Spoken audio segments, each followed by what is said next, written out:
Всем привет, вы на канале Польза.нет Лайф, меня зовут Саня, и вчера только подписалось у нас 40 тысяч человек. Поздравляю вас всех, уже больше 2000 обзоров на основном канале, это 81 обзор одним кадром, это Realme 6 SE. Что такое обзор одним кадром? Надеюсь, что большинство из вас знает, кто не знает, напишите, кстати. Вдруг вы и правда попали сюда из рекомендаций. Это когда я в одинаковых условиях прохожу таким образом с девайсом на, получается, штативе, который является у нас без стабилизатора жестком. И вполне возможно, иногда включаю паузу, но это крайне редко. Вот этим обзором одним кадром вы понимаете, насколько хорошо отрабатывает основной модуль данного смартфона. Основная масса всех спеков и характеристик вами может быть, вы можете узнать от меня в основном обзоре. Там уже, к слову, 25 тысяч просмотров. А для китайского смарта это очень даже неплохая цифра. Почему? Потому что 6 SE вряд ли будет в глобалке. Если даже будет, скорее всего, ценник будет неприятный. И начнем. Начнем с того, что я попрошу вас подписаться на телеграм-канал «Скидок взаимопомощи» и мой личный телеграм-канал. Помнить, что в описании будет ссылка на основной обзор. И в основном обзоре вы как раз можете полностью увидеть все спеки, все тесты, все характеристики. Если у вас будут вопросы по тому, каким образом они были мной получены, вы благополучным образом можете посмотреть польза стрима. Там была прожарка этого смартфона. Что такое прожарка? Мы несколько часов в онлайне на стриме с вами проверяли, насколько он хорош. Что это такое? Это Realme 6 SE. И если говорить кратко, то сразу плюсы. Это экран, он очень яркий, но яркость, вот сразу минусы этого стрима, наверное, вот такого рода обзора, что я рассказываю сразу о недостатках. Смотрите, у меня основная проблема была с этим смартфоном, что когда я проводил стрим, мы переходили в, получается, режим игры в Genshin, и он сразу делал яркость 360 люксов. Мне посоветовал потом подписчик, каким образом настраивать ядра. То есть я поменял частоту ядер, я выкрутил все на максимум, сделал фиксу по яркости, поиграл 10 минут, все было волшебно, а потом в смартфон перешел в режим чтения. Что это такое? Это когда у тебя безопасный экран желтый. Он был сутки в таком виде. Я думал, что ему пришел уже благополучный конец. И заранее перед этим роликом, получается, я всех предупреждаю, не делайте так ни в коем случае, потому что мне опять же скидывали обзор китайского блогера. Разумеется, в Китае эти смартфоны продаются, они ангажированы, им нужно их продавать, им выгодно их рекламировать. И ни в коем случае, если у вас есть смарты с возможностью изменять настройки частоты процессора, не считая всяких азусов игровых, потому что там уже идет бешеное количество людей, которые интересуются этими настройками, делятся, этого не делайте. Теперь можем начать. Зарядка у него быстрая, притом настолько быстрая, на 100 Вт, как я помню, может быть, ошибаюсь, но смысл в том, что помню я точно, что он зарядился у меня за 32 минуты, у меня очень давно такого не было, это нереально круто. Разумеется, с ним есть чехол, я без него сейчас снимаю, разумеется, помимо чехла, у него есть зарядка, кабель и ключ для извлечения двух сим-карт. Если говорить двух сим-карт, слота под две сим-карты, карты памяти, разумеется, запихать нельзя. Напоминаю, что основная миссия подобного обзора всегда и везде это не в том, чтобы я рассказал вам кратко обзор основной. Если вы интересуетесь аппаратом, по-любому вы должны посмотреть, повторяю, все обзоры. Мой, чужие. Хотя, опять же, китайские смартфоны мало кто любит из блогеров брать, потому что их не продают. А чтобы купить его себе, вот я покупаю, я его продам, скорее всего, даже дороже. Но это заморочки, это получается без рекламных контрактов. И я думаю, вы понимаете, почему там о всяких iQOO, Neo Z9 у меня сегодня будет обзор, Z9 Turbo был обзор, на Neo 9 у меня был обзор, почти ни у кого не было. Это не про то, что я такой весь волшебный, а про то, что у всех свой контент, и я надеюсь, что вы будете подпинывать других блогеров, чтобы они рассказывали вам о всех железках. Тем более в этой, сразу спойлер, есть 7-й бенд, то есть 3-й, 7-й бенд есть, цена 26-27 тысяч без всяких распродаж, ну цвет, блеск, красота. Почему? Вот про комплект я сказал, что уже зарядка быстрая, 31 минута, это круто. Давно у меня смартфоны не показывали 31-32. Реально результаты, как и обещают. То есть даже у Realme, даже у Xiaomi. Приходит он разблокированный. Если вдруг его заблочат, потому что часто бывает такое у Realme или у OnePlus, вы выиграете деньги на этом. То есть у меня был единственный раз, когда была блокировка, это на Ace 3, который 12R. В итоге я его купил дешевле, чем 30 тысяч рублей на тот момент. Считайте, 12R получил дешевле 30-ки. Да, чуть-чуть помучился, но когда люди планируют экономить, это, в принципе, адекватно. Тем более уже есть отзывы купивших. Так вот, я же его не советую покупать, куда-то я не туда пошел. Чем хорош этот Realme? 120 Гц экрана, очень яркий экран, прям супер яркий. Мне не нравится, что у него не прямые грани.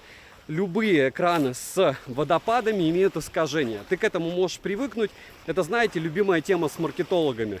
Ты можешь привыкнуть к тому, что у тебя нет гуглов, допустим, как Huawei, у тебя процессор из 2019 года, который тебе продают, как будто ты покупаешь iPhone 16 Pro Max. Вот, или, ну, примерно то же самое. Так вот, вот в этом всем, по мне, определенного рода обмане, где король голый, как раз эти грани скошенные или по-другому водопады. Яблоки бы не делали свои смартфоны не с прямыми гранями, если бы они продавались плохо, правильно? Они бы делали другие, а уж их маркетологи разбираются лучше всех. Хотя вам, возможно, нравится экран водопад, поэтому вполне возможно вас этот смартфон более чем устроит. Переходим дальше по поводу этого смарта, что я хочу особо отметить, помимо того, что вы сейчас видите, как он снимает, когда солнце бьет мне в лицо, как у него отрабатывают микрофоны, притом довольно такой неплохой ветер, не сильный, не скажу, что сильный, но неплохой. Тач работал хорошо. По поводу оптимизации процессора, здесь Gen 7 плюс 3 и 1 400 000 баллов в Antutu он выбивает, память у него 4.0, но какая-то она не особо быстрая, там больше 150 000 обычно он выбивал. Но вам более чем должно хватить. Сравнивал его я по съемке, кому будет интересно, обязательно ролик посмотрите, с Redmi Turbo 3. Что это такое? Это Poco F6. И вот Realme ему по стабилизации слил по полной программе. То есть на данный момент, кстати, прошивка новая не вышла. То, что вы сейчас видите, это его вариант, где он сливает Redmi Turbo 3 однозначно по стабилизации. Хотя по картинке, по мне, он выигрывал. Но, опять же, это мое субъективное мнение. Вы с ним можете не согласиться. Если говорить про возможности игровые, повторяю, что в PUBG было еще терпимо, но в Genshin, как только я заходил, у него становилась яркость экрана. 360 люксов, это ни в какие ворота не лезет. Если ее блокировать через игровую панель, с ней все хорошо, но я говорю, мне кажется, что я переигрался, поэтому я испугался, что окирпичу очередной смартфон. Это в мои планы не входит все равно. То есть, там, когда я потерял Meizu 21 Pro, считайте, это минус. Когда я утопил Z60 Ultra, минус. Когда это Nubia, когда я, получается, утопил Z5 Flip. И, ну, на обзорах это хорошо не сказывается. Я аккуратнее начинаю относиться к устройствам.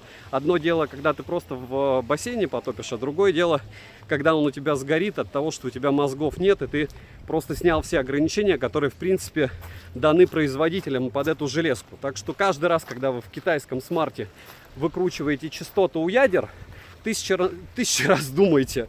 Это примерно то же самое, как мне говорят: ну ты чего, покупаешь смарт, делаешь рут, накатываешь нормальную прошивку, все прямые руки. Ну, друзья, это все риски. Я не советую рисковать. Лучше покупать что-то, что тебе из коробки дает все, что ты хочешь. Так вот, экран хороший, но в гене на данный момент оптимизация у процессора именно нулевая, поэтому экран сбрасывает яркость. Насчет автономности, она здесь не суперская, но она стандартная, 25-30%. Если говорить о его преимуществах, чего-то там, кому-то там, сенсоры они пихают плюс-минус одинаковые все. То есть Z9 Turbo от iQOO, Turbo 3, Redmi Turbo 3, Poco F6, соответственно. И вот просто бешеное количество аппаратов плюс-минус на одинаковых сенсорах на основном модуле. Телевиков они не запихивают. Фронталки у них не фонтанные, то есть не волшебные вообще никак. И итого вы что получаете в железке? Хороший ценник. 7-й бенд, в отличие от очень многих других классных смартфонов. К сожалению, iQOO Z9 и Z9 Turbo, которые там тоже стоят очень выгодно. Еще и 144 Гц экраны, и игровые режимы. И там едят мало, они просто супер, но у них нет 7-го бенда. Понятно, что у некоторых операторов нет еще, получается, он и не нужен. Но некоторым операторам 7 и 20 бенд нужен. 7 нужен почти всем. Одному не нужен, я знаю, что в России. Но я говорить вам не буду, потому что если вы разбираетесь, вы решаете сами. Деньги немалые по мне, даже за этот девайс. Почему? Потому что резюмировать я хочу, как всегда. Первое. Напишите, чтобы я продолжал этот банкет, потому что в подобных условиях, вот я уже, считайте, 2-й год так хожу и рассказываю про смартфон на сам смартфон. Возможно, в каких-то моментах допускаю ошибки. Основная ошибка — это то, что я пожираю у себя же просмотры. Основная ошибка, что я часто говорю что-то плохое про бренды, потом мне прилетает. Но это все мелочи жизни. Почему? Потому что вы получаете контент как... Ну, я думаю, вы понимаете, что такое эталон. Вот есть много видео. И вы можете его сравнить и решить для себя в одних и тех же условиях, что будет лучше отрабатывать. Плюс я в каждом ролике еще что-то с чем-то сравниваю. Из-за камеры вы все равно платите. Уж за основной модуль это стабильно. И все эти оптические стабилизации, цифровые стабилизации, их можно даже не называть так же, как апертуру. Почему? Потому что главное, вот какая картинка у вас сейчас, какой звук вы сейчас слышите. Если вас это устраивает, то хорошо. Исходники по фото скачивайте у меня, у других блогеров, если кто-то когда-то купит это дело. 6-й я Realme GT6, разумеется, куплю. Я, по-моему, вообще все, с Flash Edition даже начиная Realme покупаю. И не забудьте подписаться на этот канал, на Польза.нет. 23 мая я буду проводить презентацию, переводить презентацию Poco F6 Pro и Poco F6. Poco F6 Turbo 3 у меня уже на руках, я уже делал на него 2 обзора, обзор одним кадром тоже, и сравнивал его с этим смартфоном. Poco F6 Pro я сделаю прожарку сразу после стрима, плюс Poco F6 Pro я разыграю, так как вы понимаете, что я его намутил в итоге, и на него будет тоже обзор. Так что приходите на стрим. Если у кого есть голос в Телеграме премиум, дайте, пожалуйста, его моему телеграм-каналу скидок. Я тогда еще куплю 200 голосов. Скажу вам, сколько это стоило, и их разыграю. Вы очумеете. Хочу там раз в день истории по поводу скидок делать. Но, как говорится, это зависит от вас. Девайсу от меня в целом, в первую очередь, за наличие 7-го бенда, да, потому что я уверен, что они все остальное допилят. Все вопросы, которые вы не слышали, ответы по GPS, то, что он может писать, запись разговоров без уведомления собеседника о начале записи, то, что у него нормальный, очень неплохой вибро, очень хороший, разумеется, стерео, разумеется, нет у него каких-то там проблем. Вы узнаете в полноценном ролике, посмотрите его, там уже есть обсуждение в комментариях, когда 25 тысяч человек посмотрело, уже что-то где-то обсудили. Подписывайтесь на болталку, у нас там 17 тысяч человек, на мой телеграм-канал личный, где я как раз исходники фото скидываю. И надеюсь, мы с вами будем еще встречаться, если кого не видел. А кого видел, 2 раза, надеюсь. На стримах прожарки завтра, скорее всего.